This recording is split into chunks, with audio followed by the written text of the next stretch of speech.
Wrong gun, sweetheart. The words land like a slap across the firing range. 23 Marines turn their heads. Staff Sergeant Bryce Manning stands at the center of the concrete platform, arms crossed, a smirk carved into his sun-weathered face. His eyes fix on the woman walking toward the firing line. Captain Harlow Quinn does not flinch. She carries a rifle that looks like it belongs in a museum display, rather than a combat evaluation. The stock shows wear marks from years of use. The scope is outdated by at least 2 generations. Every piece of modern equipment around her gleams with factory freshness, and her weapon stands out like a relic from a forgotten war. Bryce takes a step closer, making sure his voice carries across the entire range. Did you raid your grandfather's closet before coming here? This is a combat readiness evaluation, not a history lesson. Laughter ripples through the assembled unit. A few Marines exchange glances, some uncomfortable, others amused. The morning sun beats down on the desert training facility, casting harsh shadows across the firing lanes. Harlow sets her rifle case on the equipment table. Her movements are precise, economical, without a single wasted motion. She unzips the case and begins her inspection routine. Magazine release, bolt carrier, trigger assembly. Each check follows a rhythm that seems almost meditative. Hey, Bryce snaps his fingers in front of her face. I asked you a question. Where did you dig up that antique? She lifts her gaze to meet his. Her eyes hold something that makes him pause for half a second. Not anger, not fear, but a calm so deep it feels almost unsettling. The weapon is not wrong, she says quietly. Only the person who does not understand it. The range falls silent. Even the wind seems to hold its breath. Bryce recovers quickly, his smirk returning with renewed force. Well, the expert has spoken. Let us see how your understanding holds up when actual shooting starts.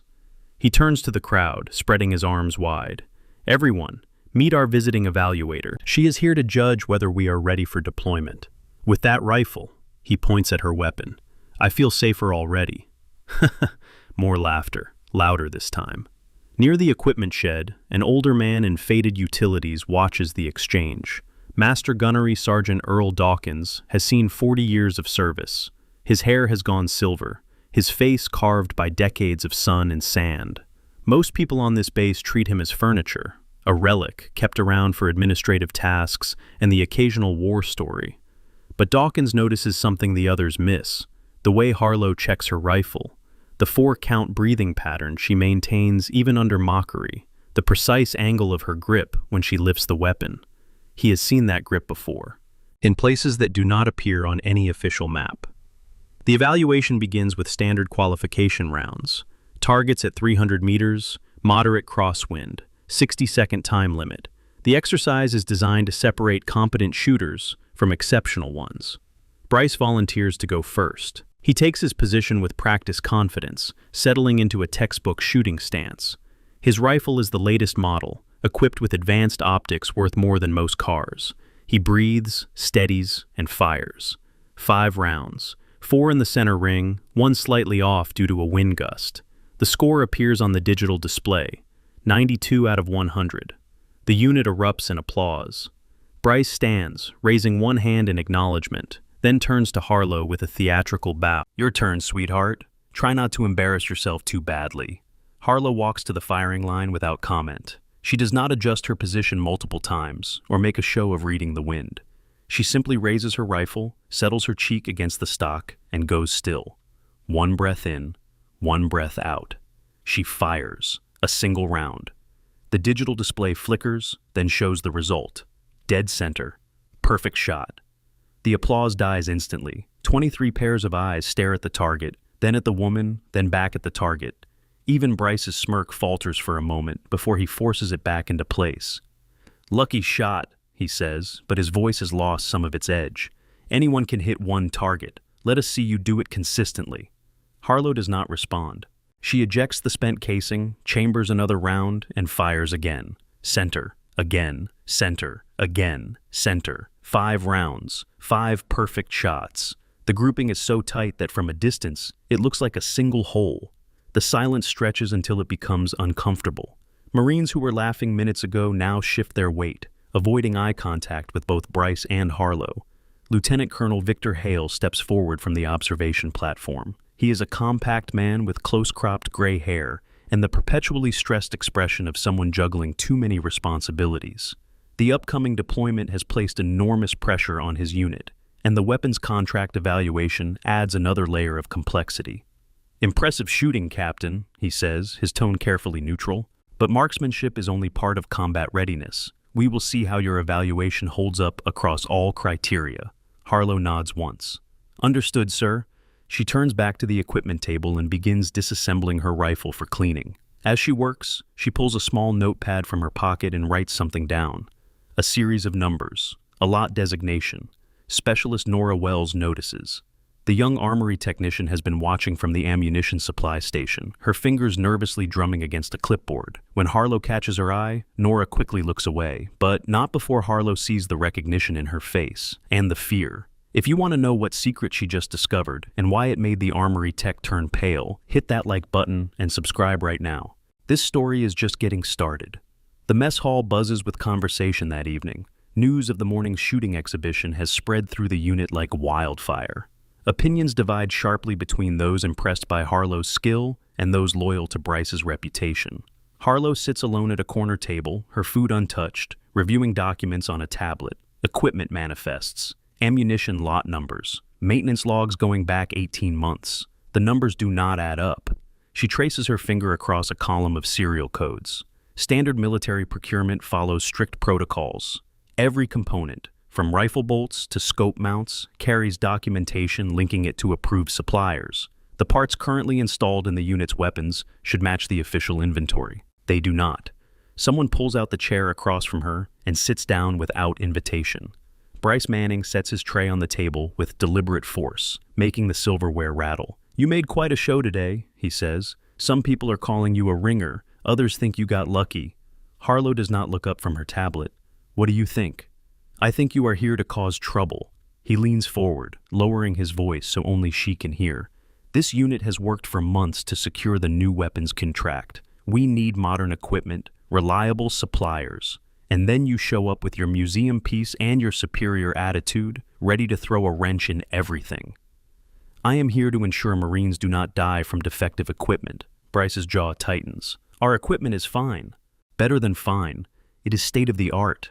Then the inspection will confirm that." She finally meets his eyes. "Unless there is something you do not want me to find."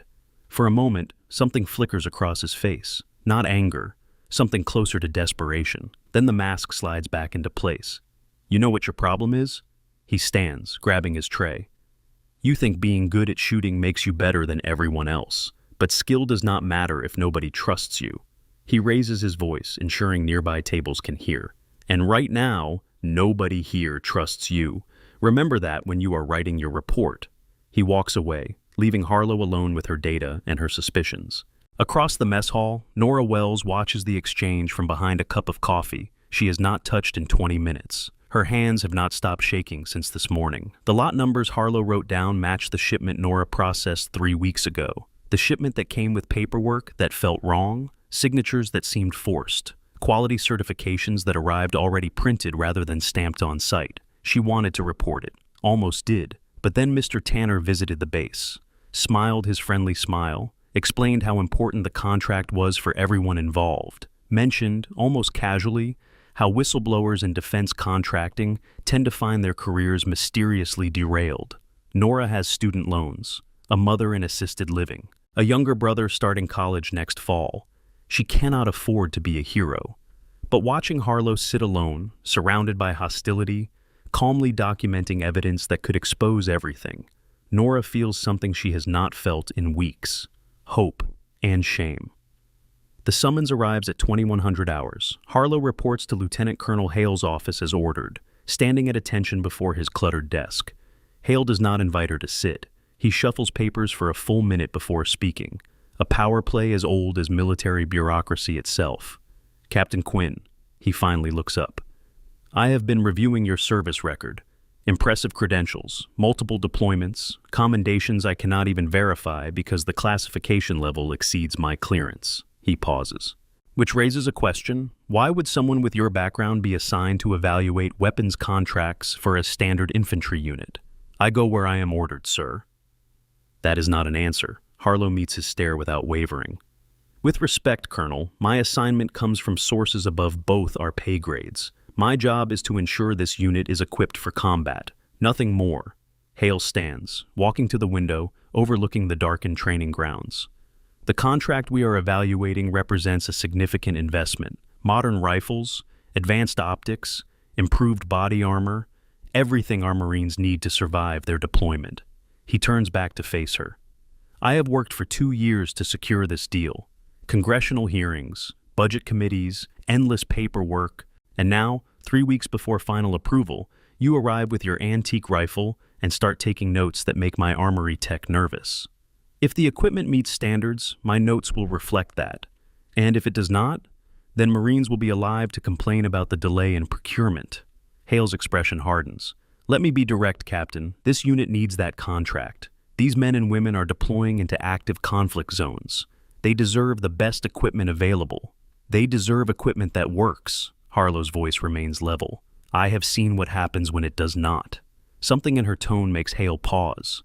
For a moment, the bureaucrat gives way to the soldier, the man who also knows what it means to lose people in combat. You have 3 days to complete your evaluation, he says finally. I expect a fair assessment, not a witch hunt. Understood, sir? Dismissed. Harlow salutes and turns to leave. At the door, she pauses. Colonel, if I find evidence of substandard components in the supply chain, I will report it, regardless of the contract implications, regardless of who gets uncomfortable. She looks back at him. Because the alternative is explaining to families why their Marine died because a rifle jammed at the wrong moment. I have written those letters before. I will not write them again if I can prevent it. She exits before he can respond. The night shooting exercise begins at 2300 hours. Reduced visibility training, essential for combat deployment, mandatory for all personnel. The range transforms under artificial lighting. Harsh floodlights create pools of brightness surrounded by deep shadows. Targets appear and disappear at random intervals. Shooters must identify, aim, and fire within seconds.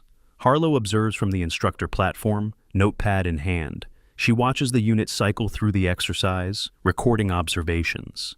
Trigger discipline, muzzle awareness, communication between team members. And malfunctions. Small ones, easily overlooked in the chaos of rapid fire. A bolt that sticks for half a second. A magazine that requires extra force to seat properly. A trigger reset that feels slightly off. She notes each incident, correlates them with equipment serial numbers. The pattern emerges slowly, like a photograph developing in chemical solution. The components causing problems all share one characteristic. They come from the same supplier, the same lot numbers she documented this morning, Tanner Industrial Solutions, a company she has never heard of before this assignment. Near Lane 4, Private First Class Danny Reeves struggles with his weapon, fresh from infantry school, barely old enough to vote. His hands shake as he tries to clear a jam, his training fighting against rising panic. The bolt refuses to move, metal grinding against metal. Harlow sees it happening from 30 meters away. The angle of the rifle, the way Reeves' finger hovers near the trigger, the desperate yanking motion that could, she moves before conscious thought engages, sprinting across the range, ignoring the shouts of surprise from other personnel. She reaches Reeves just as his finger slips, shoving the barrel down toward the concrete as the weapon discharges. The round impacts the ground harmlessly. Dust sprays. Silence descends. Harlow's hands remain locked around the rifle barrel, her breath controlled despite her racing pulse. Her combat sleeve has torn at the shoulder seam. Fabric hangs loose, exposing her forearm. And the scar. It runs from wrist to elbow, a thick ridge of tissue that speaks of explosion and emergency surgery and months of rehabilitation. Beside it, visible only at the edge of the torn fabric, dark ink marks her skin. The edge of a tattoo, military insignia that most people would not recognize, but someone does. Master Gunnery Sergeant Dawkins stands frozen near the ammunition station. His face has gone pale. He stares at the partial tattoo like a man seeing a ghost. That unit, he whispers to no one in particular. They dissolved that unit, said everyone was killed or transferred to classified programs. Nora Wells moves closer to Bryce, who has arrived at the scene with other responders. Her voice trembles. She saved him. Did you see that? She knew exactly what was happening before anyone else moved. She swallows hard. I heard stories. about Marines who came back from deployment different, better, like they learned something out there that the rest of us never will. Bryce stares at Harlow as she helps Reeves to his feet.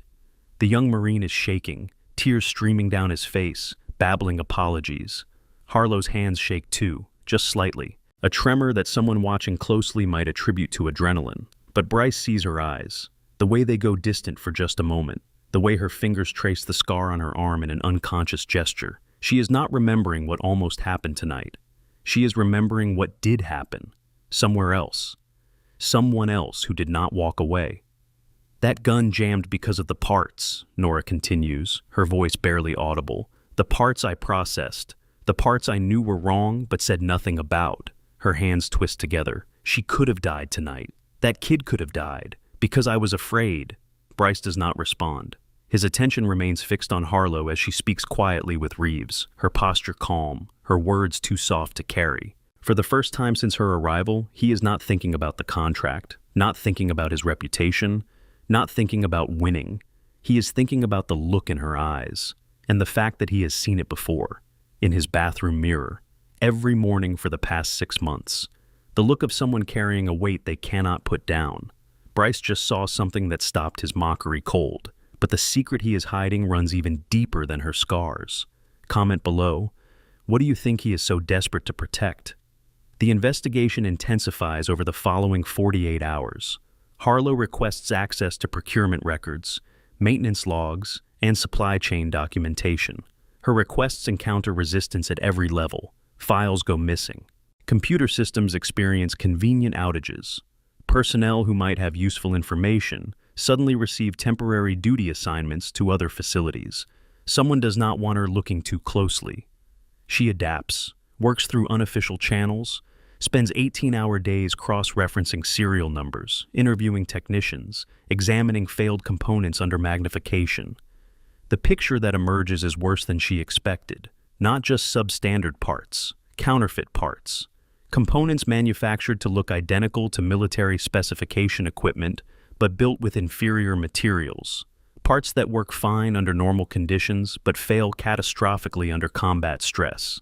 The kind of stress Marines encounter in actual firefights. Mr. Raymond Tanner arrives on base the second morning. He drives a civilian vehicle onto the installation, waves to the guards with practiced familiarity, and proceeds directly to Colonel Hale's office. Harlow observes from a distance. Tanner is mid-40s, soft around the middle, with the easy smile of a born salesman. His handshake lingers just slightly too long. His laugh comes slightly too quickly. Everything about him suggests affability, friendliness, trustworthiness, everything except his eyes, which calculate every interaction like a predator assessing prey. Captain Quinn, I presume? Tanner intercepts her outside the motor pool that afternoon, materializing from between parked vehicles with the casual precision of someone who has been waiting. I have heard quite a bit about your evaluation work. Very thorough. Mr. Tanner, your company supplies the components I am evaluating. Among many other items, yes. Tanner Industrial Solutions has been proud to serve our nation's military for over 15 years. Quality products, competitive pricing, excellent customer service. His smile never wavers. I understand you have some concerns about recent shipments. I have documented evidence of non-conforming parts in critical weapon systems. Documented evidence. He rolls the words around like tasting wine. Such a precise phrase. The kind of phrase that ends up in official reports, congressional inquiries, legal proceedings. He steps closer.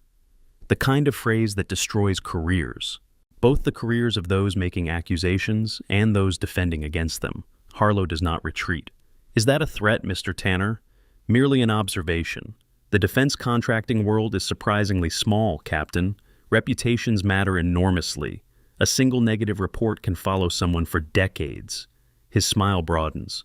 I would hate to see a promising young officer damage her future over a misunderstanding about manufacturing tolerances. Marines almost died because a rifle jammed during a training exercise. Private Reeves nearly shot himself due to a bolt failure caused by substandard metallurgy. That is not a misunderstanding. Accidents happen in training. Tragic, but hardly evidence of systemic failure. Tanner spreads his hands in a gesture of reasonableness. Equipment malfunctions. Human error compounds problems. The important thing is that no one was seriously hurt. No one was seriously hurt because I happened to be standing close enough to intervene. Yes, your intervention. Something flickers in Tanner's eyes. Quite remarkable, really. The speed of your reaction, the precision of your movements, almost as if you had experienced similar situations before. He pauses. In locations that do not officially exist, performing duties that cannot be acknowledged. Harlow's expression remains neutral, but her fingers curl slightly at her sides. Tanner notices. His smile shifts, becoming something closer to satisfaction. I make it my business to know things, Captain, about everyone who might affect my contracts. Most people have secrets, vulnerabilities, pressure points. He leans forward, lowering his voice. You are more difficult to research than most. Large gaps in your service record, assignments that seem deliberately vague, superiors who refuse to discuss your work. My service history is not your concern. Everything is my concern when it affects my business. He straightens, adjusting his jacket. I simply wanted to introduce myself, offer my perspective, encourage you to consider all factors before submitting your final report. He extends his hand. I trust we understand each other. Harlow looks at his hand, does not take it. Perfectly, she says. Tanner's smile freezes for just a moment, then he withdraws the hand, nods pleasantly, and walks away. Harlow watches him go. Her heart rate has increased by perhaps 10 beats per minute. Her hands remain steady. She has faced worse than Raymond Tanner, in places he cannot imagine, against enemies who would consider him an amateur. But Tanner has something those enemies lacked. Leverage over people she is trying to protect. The confrontation happens that evening in the barracks maintenance bay. Bryce finds Harlow examining a disassembled rifle, components spread across a workbench like surgical instruments. We need to talk. He closes the door behind him, checking that they are alone. Harlow continues her inspection. About your public campaign to discredit my evaluation, or about the fact that you have been avoiding direct conversation since the incident with Private Reeves. About Tanner. She looks up. His face has lost its usual arrogance. What remains is exhaustion and fear. He spoke with you today, Bryce continues. I saw you together outside the motor pool. Whatever he said, whatever he offered or threatened, you need to understand something. He takes a breath that seems to cost him something. He owns me. Explain. Bryce pulls a chair from the corner, sits heavily. His shoulders slump in a way she has not seen before. My mother has been sick for 3 years. Progressive condition. Requires specialized treatment that military insurance does not fully cover. The out-of-pocket costs would bankrupt most families. He stares at his hands. Tanner has a charity, unofficial, off the books, covers medical expenses for service members and their families who fall through the cracks of the official system. In exchange for what? Nothing at first. That is how he works, helps people, builds goodwill, makes himself indispensable. Bryce's voice turns bitter. Then, when he needs something, he reminds you of everything he has done, how difficult life would become if his support disappeared. He asked you to influence the equipment evaluation. He asked me to make your job impossible, undermine your credibility, ensure the unit requests his equipment regardless of your findings. Bryce finally meets her eyes. I have been doing exactly that since you arrived. Every insult, every obstacle, every whispered suggestion that you cannot be trusted. He swallows. I am not proud of it. Harlow sets down the component she was examining. Why tell me now? Because of Reeves. His voice cracks slightly. That kid almost died. Almost killed himself with a weapon I helped push through inspection because Tanner told me it would be fine. Because I believed him when he said the concerns were overblown. Because I needed to believe him. Silence stretches between them. Your mother's medical care, Harlow says finally. If Tanner's support disappears, what happens? Treatment stops. Without the specialized care, her condition accelerates. Doctors give her maybe 2 years. And if you cooperate with my investigation, provide testimony about Tanner's influence over procurement decisions. Bryce laughs, a hollow sound. Then I face court-martial for corruption, lose my career, lose my benefits, lose everything I have worked for. He meets her gaze. And my mother loses her treatment anyway. Harlow studies him for a long moment. The anger she felt toward him has not disappeared, but it has shifted, expanded to include the system that created this situation, the vulnerability Tanner exploited, the impossible choice facing a man who started as an obstacle and might become something else. There are legitimate programs, she says quietly, medical assistance for military families, advocacy organizations, legal pathways that do not require compromising your integrity. You think I have not looked? The waiting lists are years long. The bureaucracy is impenetrable. Tanner offers results, immediately, without paperwork. He offers chains disguised as gifts. Bryce's jaw tightens. Easy to say when you are not the one wearing them. You think I do not understand chains? Harlow's voice carries an edge that makes him straighten in his chair. You think I do not know what it means to face impossible choices? To carry burdens that feel permanent? She pulls back her sleeve. The scar catches the overhead light. Beside it, the edge of her tattoo is visible. Military insignia that Bryce does not recognize but knows instinctively represents something significant. I lost people, she says. Good Marines, because a rifle jammed at the wrong moment. Because components that should have worked did not. Because someone, somewhere, decided that profit mattered more than lives. She lets the sleeve fall back into place. I did not come here to destroy careers or chase contracts. I came here because I will not let what happened to my people happen to yours, even if that means fighting the system, even if that means making enemies. She holds his gaze.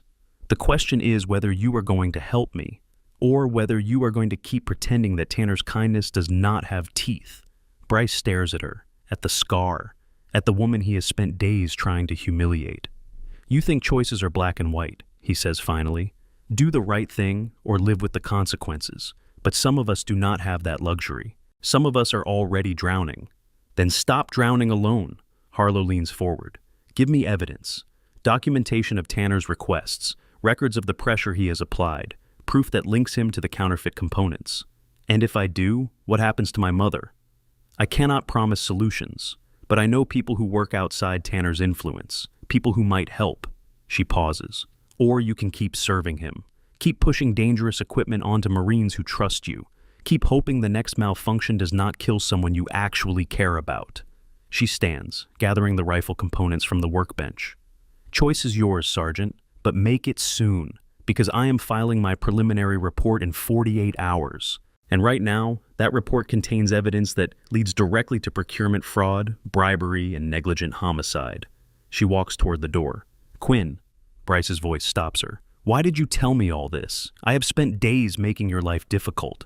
Why give me a chance to help instead of just turning me in? Harlow considers the question. Because you looked at Reeves after I stopped him from hurting himself. And I saw guilt. Not relief that you were not blamed.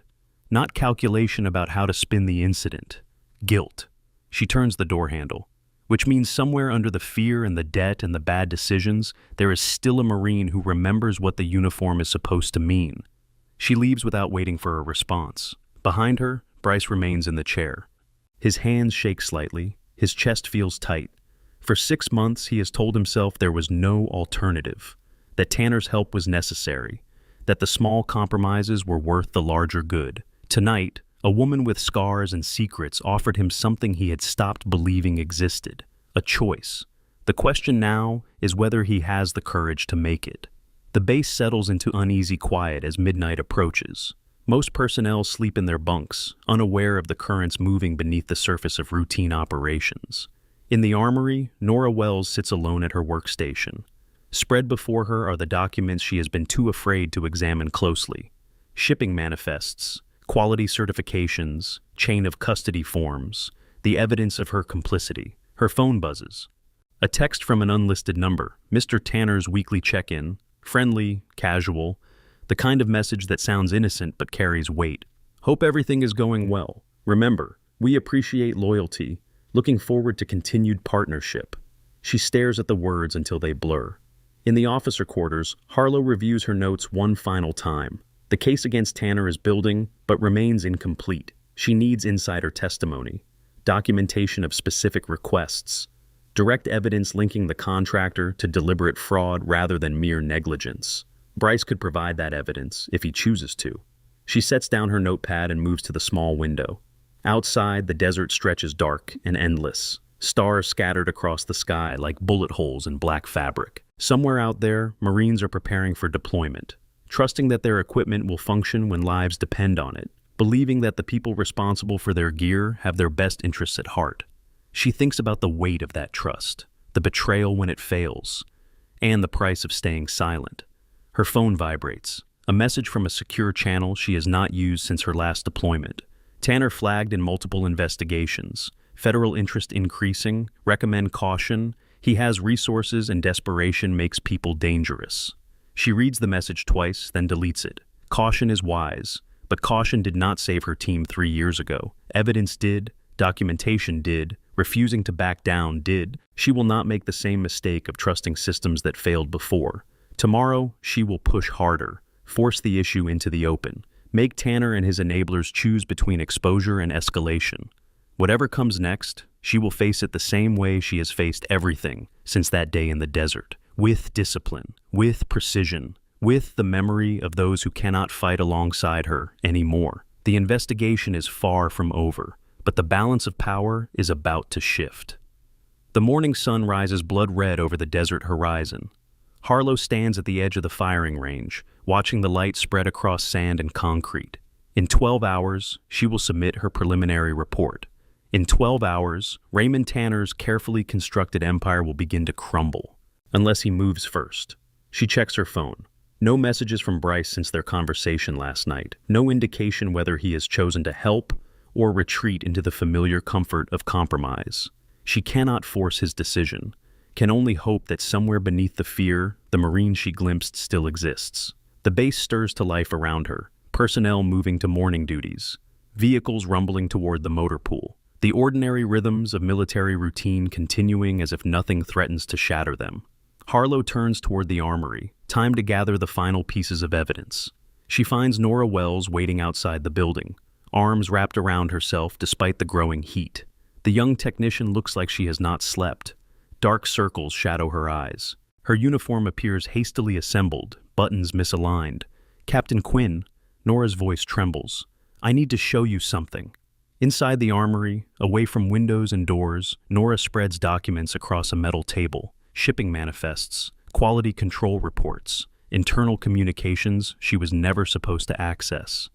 "I have been collecting these for 3 weeks," she says, "since the first shipment felt wrong. I told myself I was being paranoid. That Mr. Tanner's company had passed every official inspection, that questioning the process would only cause trouble." Harlow examines the papers. Each one adds another thread to the pattern she has been weaving. Counterfeit components sourced from overseas manufacturers, falsified certification numbers, a systematic effort to replace military-grade materials with cheaper alternatives while maintaining the appearance of compliance. "This is enough," she says quietly. "Combined with the physical evidence from failed components, this establishes deliberate fraud." Nora's hands twist together. There is more. Mr. Tanner has been paying people on base to facilitate the process. Officers who approve shipments without proper inspection, technicians who overlook discrepancies, administrative staff who lose inconvenient paperwork. Names? "I do not have proof, only suspicions." Nora hesitates. "But I know he meets with them regularly, tonight. There is a presentation scheduled for Colonel Hale and visiting contractors. A final push to secure the contract before your report goes through."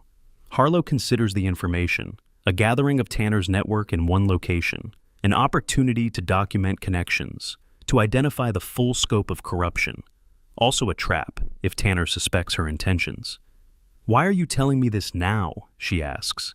"Yesterday you could barely meet my eyes." Nora's face crumbles. "Because I watched you save Private Reeves, watched you put yourself in danger for someone you barely know, and I realized that staying silent makes me part of what almost killed him." She takes a shaky breath. "I do not want to be that person anymore, even if it costs me everything." Harlow reaches out, places a hand on the younger woman's shoulder. "It might not cost everything, but it will cost something. Change always does." She gathers the documents carefully. "Stay visible today, normal routine. Do not give Tanner any reason to suspect you have talked to me." "What are you going to do?" "Finish what I started." The afternoon presentation takes place in the main briefing hall. Tanner stands at the front, flanked by glossy display boards showing specifications for equipment packages. His smile radiates confidence as officers file into seats. Harlow enters last, taking a position near the back wall.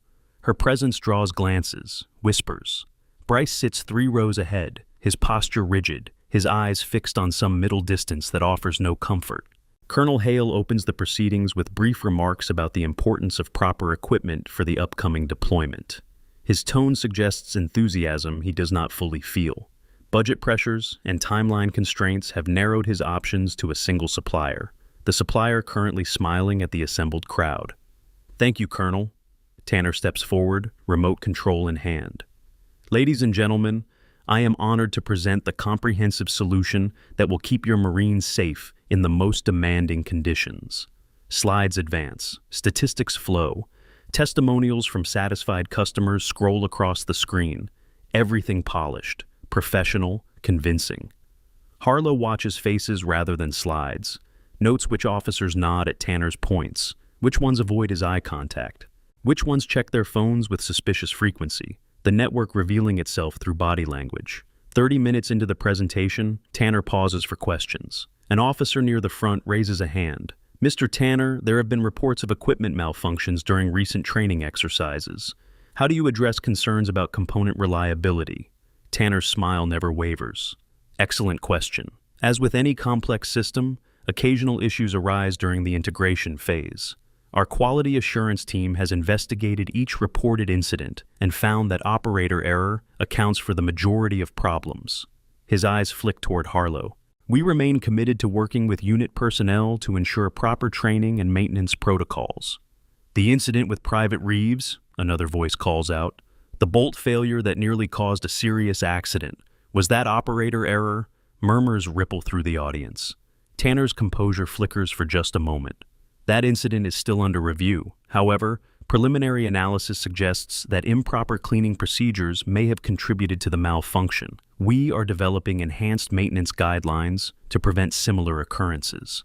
Harlow steps forward from the wall. Every head turns. "Mr. Tanner," her voice carries clearly across the hall, "I examined the failed component personally. The metallurgical composition does not match military specifications. The serial number traces to a manufacturing facility that has been flagged by federal investigators for producing counterfeit defense components." She pauses. "Would you care to explain how that represents operator error?" Silence crashes over the room like a wave. Tanner's smile hardens into something that no longer resembles friendliness. "Captain Quinn, I appreciate your dedication to thorough evaluation. However, making accusations without proper documentation could be considered defamatory." "The documentation exists." Harlow holds up a folder.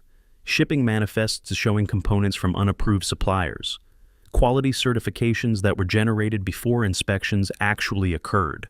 Internal communications discussing how to disguise non-conforming materials." Colonel Hale rises from his seat. "Captain, this is highly irregular. Such allegations require formal channels." "Formal channels have been compromised, sir." Harlow meets his eyes directly. "Personnel on this base have been accepting payments to facilitate fraudulent procurement. The evidence points to systematic corruption that extends beyond a single contractor." The room erupts, officers shouting, Tanner's face cycling through emotions too quickly to track, staff members looking at each other with sudden suspicion. In the chaos, Harlow notices movement near the side exit. 2 men in civilian clothes, the kind who blend into backgrounds until they do not want to. They exchange glances with Tanner, receive a subtle nod, and slip through the door. Something is wrong. She pushes through the crowd, ignoring protests, reaching the exit in time to see the 2 men heading toward the armory at a pace that suggests urgency without attracting attention. Nora. Harlow breaks into a run. Behind her, unnoticed by most, Bryce Manning watches her sprint across the compound. He saw the same exchange she did, the nod from Tanner, the men moving with purpose. For 6 months, he has made choices that protected himself while endangering others. For 6 months, he has told himself there was no alternative. The woman running toward danger did not ask for his help, did not expect it, would probably succeed without it. But Bryce is tired of being the man who watches while others act. He follows. The armory door stands open when Harlow arrives. Inside, the lights have been cut. Emergency backup casts everything in dim red glow. "Nora?" Her voice echoes off metal shelving, a crash from the back room. The sound of struggle. Harlow moves through the darkness with practiced efficiency, her old rifle in her hands, the weapon they mocked, the weapon that has saved her life more times than she can count. She rounds a corner and finds them, two men restraining Nora, who kicks and fights despite the hand clamped over her mouth. A third figure moves through filing cabinets, shoving documents into a bag. Federal offense, Harlow says clearly. Assault, kidnapping, destruction of evidence. Release her now, and this ends with your careers. Continue, and it ends with prison. One of the men laughs. You are alone, Captain. No backup, no witnesses, just you and that antique rifle against 3 professionals. She is not alone. Bryce steps out from behind a storage rack, positioning himself to flank the group. His hands are empty, but his stance suggests training that goes beyond casual readiness. The dynamic shifts, 3 against 2. Still unfavorable odds, but no longer certain victory for the attackers. The man holding Nora tightens his grip. Manning, Tanner will not be happy about this. Tanner can go to the deepest pit available. Bryce's voice carries a steadiness that surprises even him. Let her go.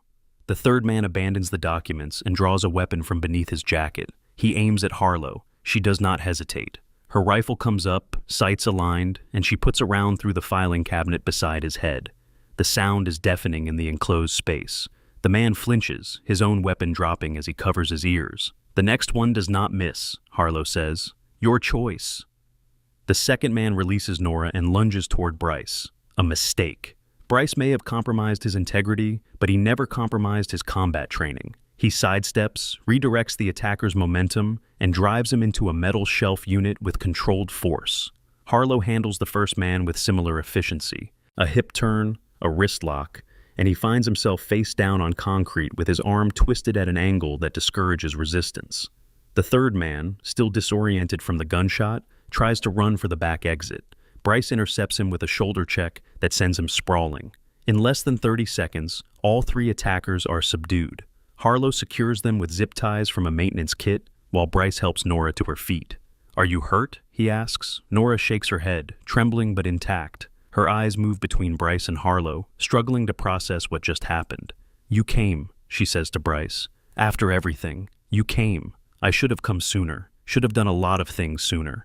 He looks at Harlow. What now? Now we finish this. Harlow moves toward the door. Nora, find Colonel Hale. Tell him what happened here. Bryce with me. Outside, shouting, running footsteps. The sound of a vehicle starting somewhere on the base. Tanner is running. They emerge from the armory into chaos. Personnel scrambling in multiple directions. Conflicting orders being shouted. The careful order of military routine shattered by events moving too fast to contain. Near the motor pool, a civilian SUV accelerates toward the main gate. Tanner's vehicle, making a desperate break for freedom. Harlow raises her rifle. The distance is significant. The vehicle is moving. Wind conditions complicate the shot. But she does not aim for the driver. She aims for the tires. One shot. The rear left tire explodes.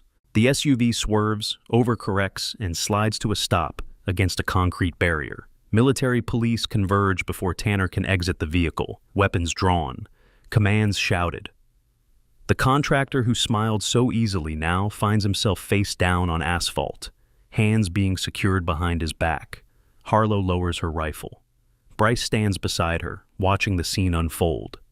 The man who controlled his life for 6 months, reduced to a figure in handcuffs. It is over, he says quietly, for him.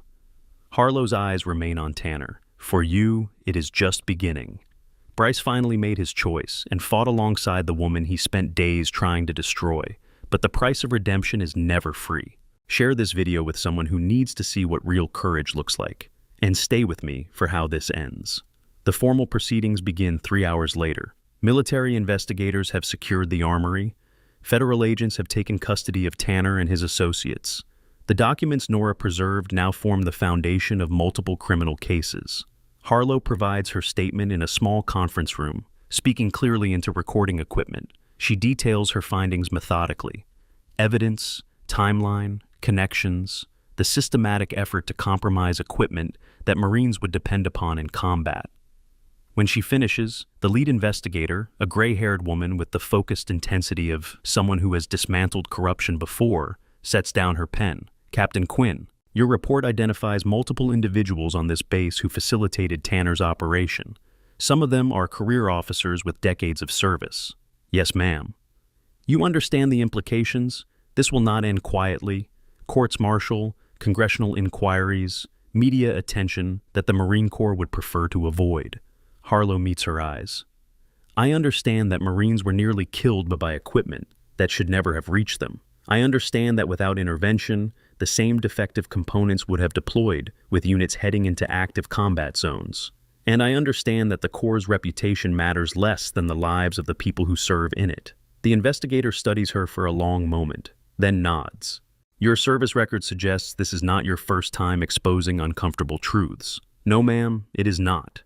The classified portions of your file are above my clearance. But I know enough to recognize that you have made powerful enemies before. She leans forward. Tanner has connections, political allies, people who will work very hard to discredit you and minimize this scandal. I am aware, and you proceeded anyway.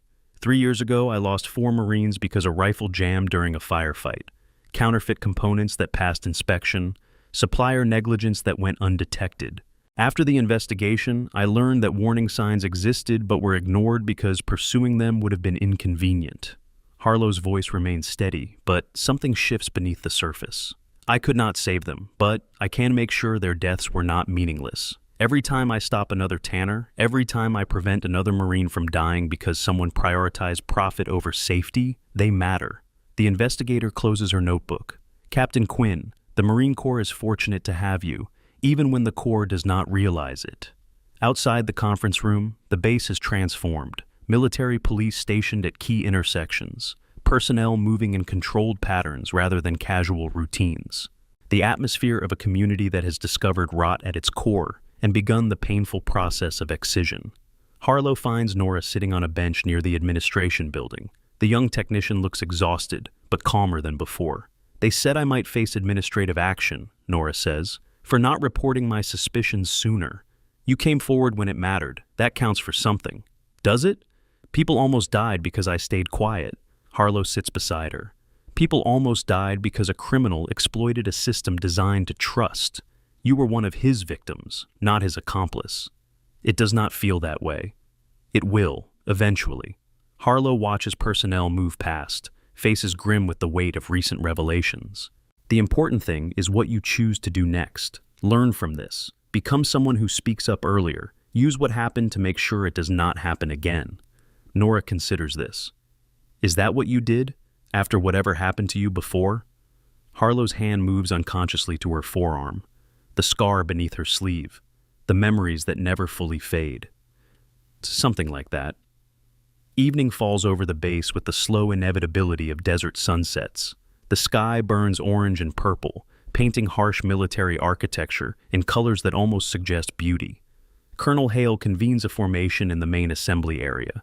Every available member of the unit stands at attention, arranged in precise rows. The formality seems necessary somehow, a ritual acknowledgement that something significant has occurred. Hale walks to the front, his expression carrying weight that was not there yesterday. The pressure of command has taken visible toll in just 24 hours. Marines, his voice carries across the silent formation. Today, this unit faced a test that none of us anticipated. Not a test of combat readiness, a test of integrity. He pauses, scanning the assembled faces. We discovered that equipment we trusted had been compromised, that people we relied upon had betrayed that reliance, that systems designed to protect us had been corrupted by greed and manipulation. Murmurs threaten to rise. A sharp look from the senior NCO silences them. This happened because we became complacent, because we trusted paperwork over evidence, because we allowed convenience to override vigilance. Hale's jaw tightens. I include myself in that criticism. I pushed for this contract because I wanted the best equipment for you. I almost put contracts above the lives of my Marines. He turns to where Harlow stands at the edge of the formation. Captain Quinn came to this unit as an outsider. She was met with hostility, mockery, and active obstruction. She was told that her concerns were unwelcome, that her methods were disruptive, that she should accept the official story and move on. Hale straightens. She refused because she understood something that I had forgotten. Our primary mission is not completing paperwork or meeting contract deadlines. Our primary mission is ensuring that every Marine who deploys comes home. Equipment failures are not administrative inconveniences. They are death sentences.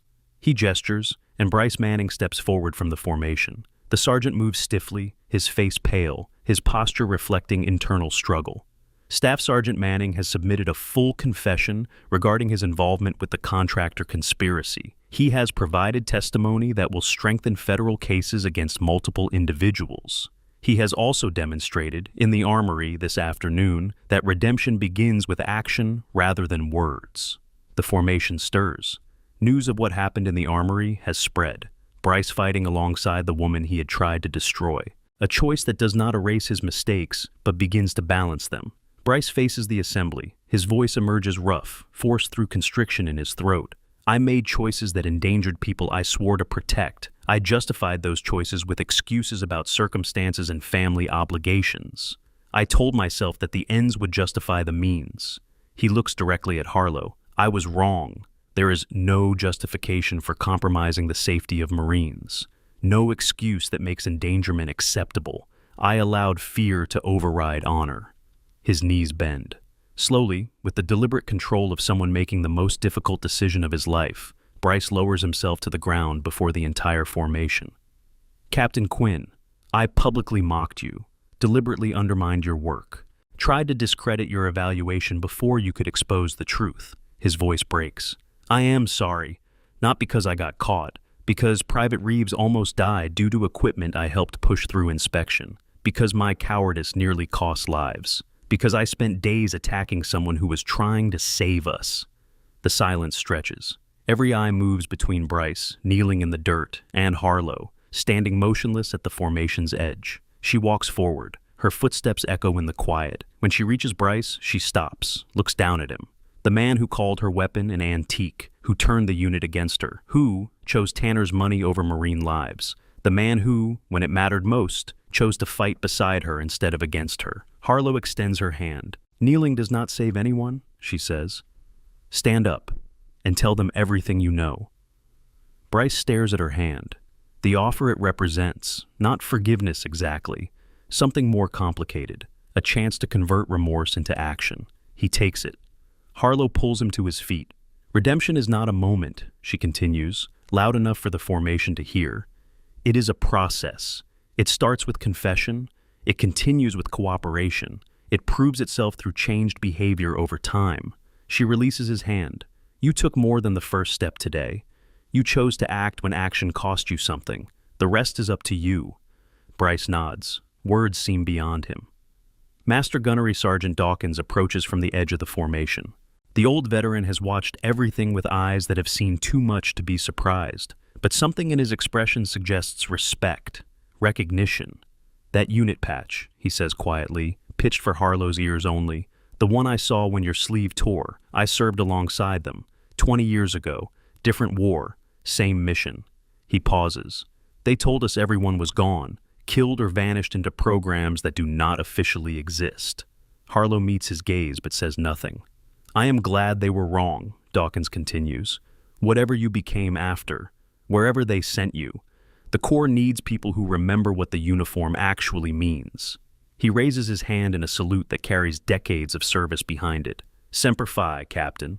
Whatever name you carry now. After a moment, Harlow returns the salute. Semper Fi, Master Guns. The formation disperses with orders for extended duty rotations and equipment inspections. The contaminated supply chain must be purged component by component, a process that will take weeks, but necessary work. Honest work. The formal aftermath unfolds over the following hours with the grinding efficiency of military justice.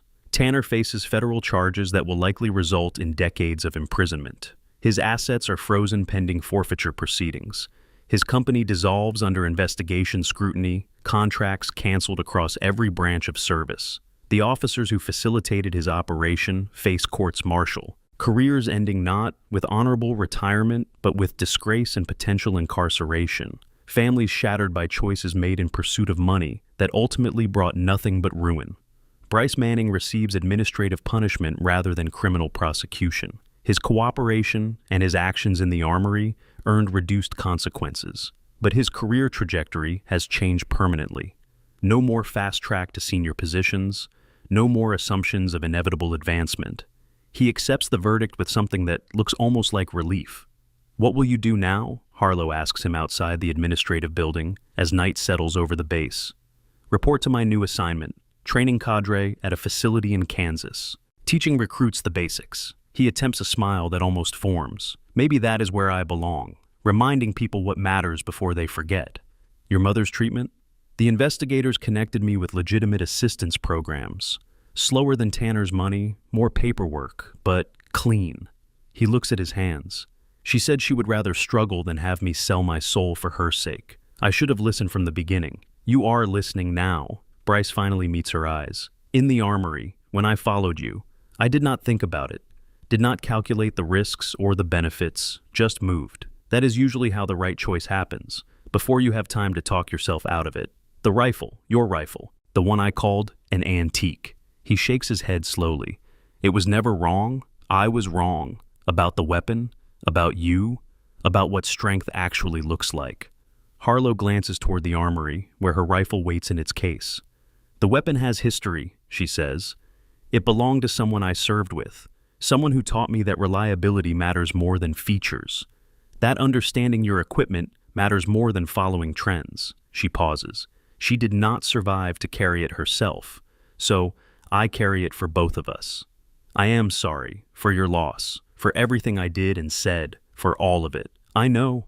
He extends his hand, not demanding forgiveness, offering respect. Harlow takes it. "The next time you see Marines with equipment that seems wrong," she says, "speak up, even if it is inconvenient, even if it makes enemies. That is how you honor what happened here." "I will, I promise." She releases his hand and turns to leave. "Quinn," Bryce's voice stops her. "When you came into that armory, you did not need me. You would have handled it alone. Probably. Then why did you let me help, after everything I did?" Harlow considers the question. "Because you showed up. You did not have to. No one ordered you. No one would have blamed you for staying away." She meets his eyes. "Showing up when you do not have to is the beginning of becoming someone worth trusting again." She walks away before he can respond. Behind her, Bryce remains in the gathering darkness. His chest feels lighter than it has in months. The weight has not disappeared entirely. Perhaps it never will. But for the first time since he accepted Tanner's help, he can imagine carrying it. The consequences have landed. The guilty face justice. But for Harlow Quinn, this was never just about one base or one contractor. Share this story with someone who needs to see that integrity still matters, and watch what comes next. The investigation briefing the following morning reveals the scope of Tanner's network. Not a single corrupt contract, but a system spanning multiple installations. Counterfeit components distributed through legitimate channels. Falsified documentation passing through compromised personnel at every level. A cancer that has been growing for years, finally exposed by one woman with an old rifle and a refusal to accept comfortable lies. The federal lead investigator spreads maps across the conference table, red markers indicating affected facilities, yellow markers showing suspected distribution points, blue markers identifying personnel under investigation. We are looking at charges including fraud, bribery, conspiracy, and potentially negligent homicide if we can prove that deaths resulted from equipment failures. She taps a cluster of markers near the California coast. Camp Pendleton shows the highest concentration of suspicious shipments. Components that passed inspection there have already deployed with units in active theaters. Marines in combat with compromised equipment. Harlow's voice remains level, despite the cold settling in her chest. Right now. Potentially, we have initiated emergency recalls, but some units are in locations where communication is difficult. Then we need to move faster. The investigator shakes her head. "Captain, you have done exceptional work here, but this has grown beyond a single evaluation mission. Federal agencies will take point from this stage forward. With respect, ma'am, federal agencies move at federal speed. Marines do not have that luxury. What are you proposing? Send me to Pendleton. Let me do what I did here. Evaluate equipment, document discrepancies, identify the network before they have time to cover their tracks. You would be walking into a situation where Tanner's people have had years to entrench themselves, where they know someone exposed their operation and will be watching for further investigation. Yes, you could be walking into danger that makes yesterday look trivial. Also, yes. The investigator considers, then makes a decision that will set events in motion beyond anyone's current prediction. I will make the call. But you do not go alone. We provide support, resources, communication protocols that ensure you are not isolated if things go wrong. Agreed. And Captain, the investigator's expression hardens. Whatever happened in your past, whatever operations you were part of that remain classified, use everything you learned, because the people you are going after will not hesitate to use everything they have against you. Harlow nods once. I am counting on it. The vehicle arrives at 0530 the next morning, a nondescript sedan with government plates and a driver who asks no questions. Harlow loads her single bag into the back seat and prepares to climb in. Captain Quinn. Colonel Hale approaches across the pre-dawn compound, his breath visible in the desert chill. Colonel, I did not expect to see you this early. I wanted to catch you before you left. He stops a few feet away, his posture suggesting something beyond official business. I submitted a commendation for your file, for whatever good that does given how much of your record remains classified. Thank you, sir. There is something else. He pulls a folded paper from his pocket. This came through secure channels late last night, addressed to you specifically. She takes the paper, unfolds it, a series of coordinates, a time stamp, and 7 words. Lot, 7 Alpha is not alone. Pendleton, the confirmation that her work here has only begun. You know what this means? Hale asks.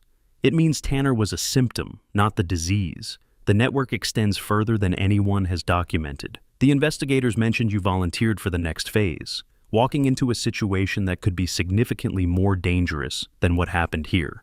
Someone has to. Hale studies her for a long moment. Captain Quinn, in my career I have served alongside many Marines. Some were skilled, some were brave. Very few were both while also being wise enough to know when force was not the answer. He pauses. Whatever made you who you are, the Corps is better for it, even when we do not deserve you. Take care of your Marines, Colonel. That is all any of us can do. I will. Because of you, I have Marines to take care of. He steps back. Salutes. Harlow returns the salute, then turns toward the vehicle. Quinn. Bryce Manning stands near the gate checkpoint, waiting in the early morning darkness, as if he knew she would leave before dawn.